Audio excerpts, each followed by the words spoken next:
Good afternoon. Welcome to the TheoTrade afternoon video. I'm Blake Young. Today is July 9th, 2026, and we're going to talk about fixed income trading with bonds and other alternatives. Now, fixed income usually means bonds or that type of trading strategy. However, as we look at this, I do want to walk you through what we're seeing and the opportunities that are there for not just safety, but safety and returns.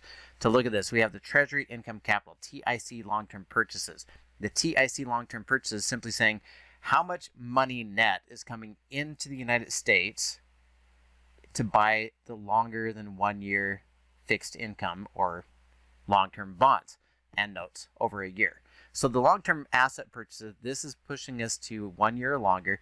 And you can see we had a major increase. We went from 79.9 billion. We expected 72.5, and we had 103 billion in net asset purchases from overseas entities. Now that is a lot of capital moving into the United States into these fixed incomes. And you can see 1, 2, 3, 4 months in a row where we're increasing, we're rising, our demand is increasing for bonds, for fixed income. And it's not just demand for bonds, it's demand for bonds and selling other assets, selling other currencies, because the money has to come into the United States, be converted into US dollars, and can be converted into these notes and bonds in the US. So this is showing a significant increase month after month after month and outperforming. Now this is from June 18th, so we'll get another number next week or in about 10 days. And we'll see what the tick data shows us in July, but we're seeing a lot of demand and we're seeing it in the chart today. Today is a day I've been waiting for a while because we sold off very aggressively and I said I wanted to find an opportunity to buy into bonds again. This was a reversal candle. You can see big sellers turning into big buyers. This area has been defended and it made a higher low and rallied all the way up. And then we came down, went into this, defended that area, defended this area, and barely touched the oversold area. This looks very promising to me. This looks like we could be getting into a long-term bond purchase, and even if it doesn't go up, we can get the return, the dividend, the yield off of the 10-year treasury. We can get 4 and 5% off of these fixed income opportunities in this area. That's not counting any directional move. If we go from 109 to 110, 112, all the way up, that could be great, and I would expect it even to get all the way up to 111. Now, this probably doesn't mean a lot to most of you to see a 109.095 to 111.17. These are bond futures. They're traded in 32 or 30 seconds, 1/32 of a point. So kind of confusing. They're actually trading a half of a 32nd, which means a 64th. So instead of trading with the bonds, I just wanted you to see the bond chart, see what it looks like. And we're going to go to the IEF, TLT, and ELT, the longest term. This is going 20 years plus. You can see we're getting a similar bounce. It's not at the oversold area, but it is absolutely a bounce and a return, filled the gap. And this looks very promising. I like the setup here. But the IEI and IEF will be the shorter time frames. If we go to IEF at 7 and 10 year, 7 and 10 year, this is going to match closer to your ZN bond futures. So this setup looks pretty promising. The bounce here, the climb here, if we're talking about numbers here, we're talking about going from 93.80 back up to roughly 95.50, maybe to 96.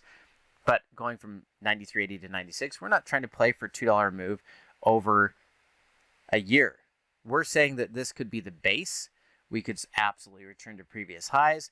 This is just a 6-month chart. If you go out even further, you can see bonds have been all the way up here at 99. And we might be looking for a move from 93 to 99, 6-7% move or increase in price.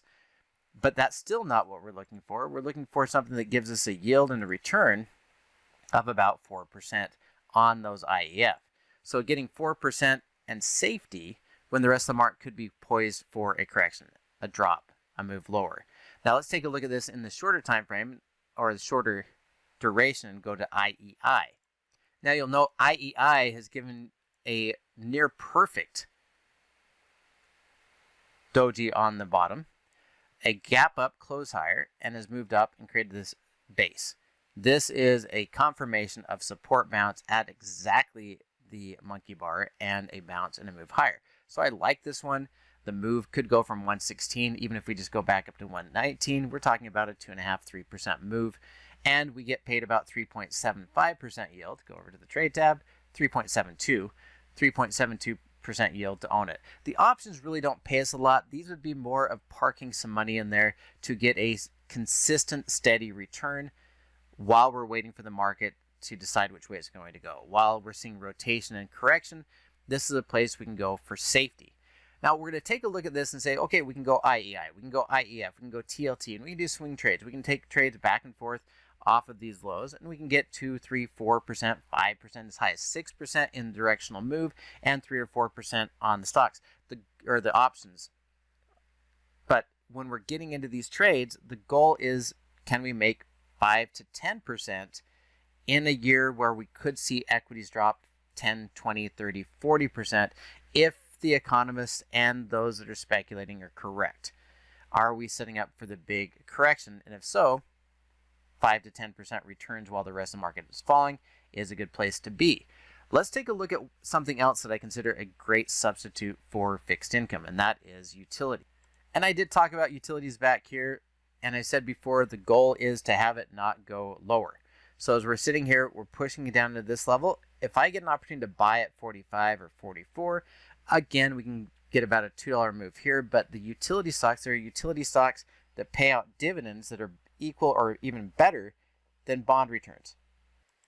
And let's just go through these really quickly, focusing on the yield, and then we'll go look at the charts. Okay, so XLU, the utilities ETF, that's going to hold a bunch of these inside, have about a 2.5% yield. And just a quick glance at the list, we have NextEra, Southern, Duke, CEG, AEP, American, SRE, and Dominion. And let's just go through these quickly so you can see the returns on each of these from that trade tab. NextEra is 2.85%, Dominion is 3.8%, Duke is 3.4%, SRE is 2.7%, Exelon is 3.6%. So you see the dividend returns are roughly the same that you're going to get on a utility, are the same that you're going to get on a bond. And if we pull back into these areas where we have an opportunity to buy at 46 and get the same returns, this is the kind of trade I'm going to look for. SRE is not in that pullback yet. We'll let it pull back a little bit further. But Duke is holding up near the highs. Duke has had a good year. It's increased from 58 just in the last 6 months, 58 to 70. And you've seen an increase of about 10% plus that dividend yield. And that's just 6 months.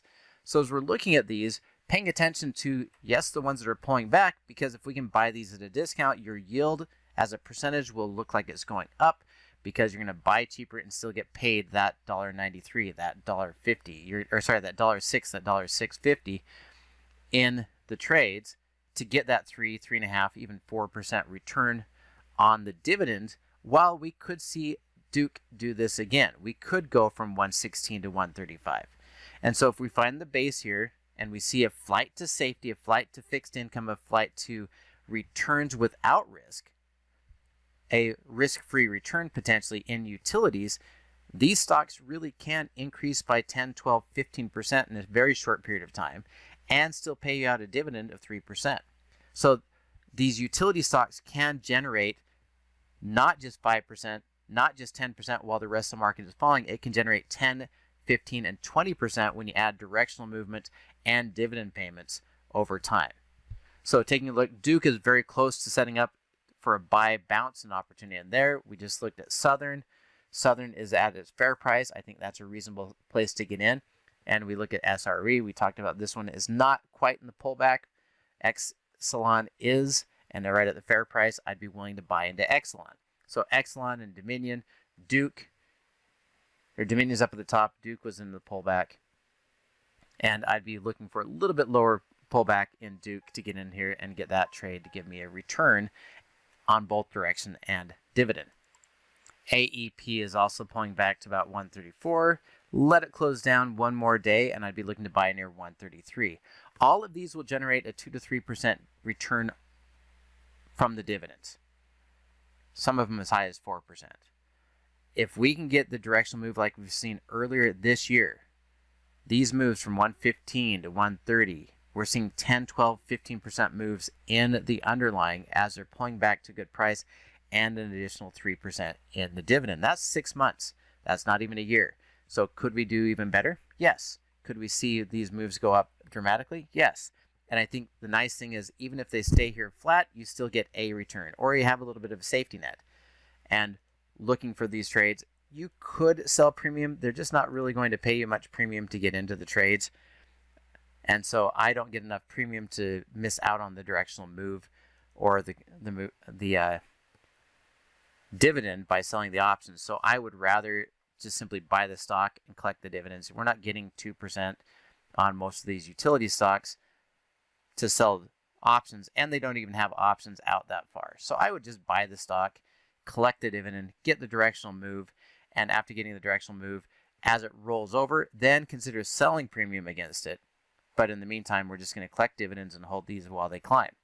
And there's a lot of them. Like I said, there's probably 8 that are providing over 2.5% return on the dividend and could give you 10 to 12% on the directional move. And if you want to go back to those ETFs on the fixed income, IEI, again, is at its low and bounced up. I think this is a great bounce. You look at the return there, 3.7%. Again, I wouldn't waste my time selling the put option to get filled. I would just buy IEI, collect the dividend and the directional move.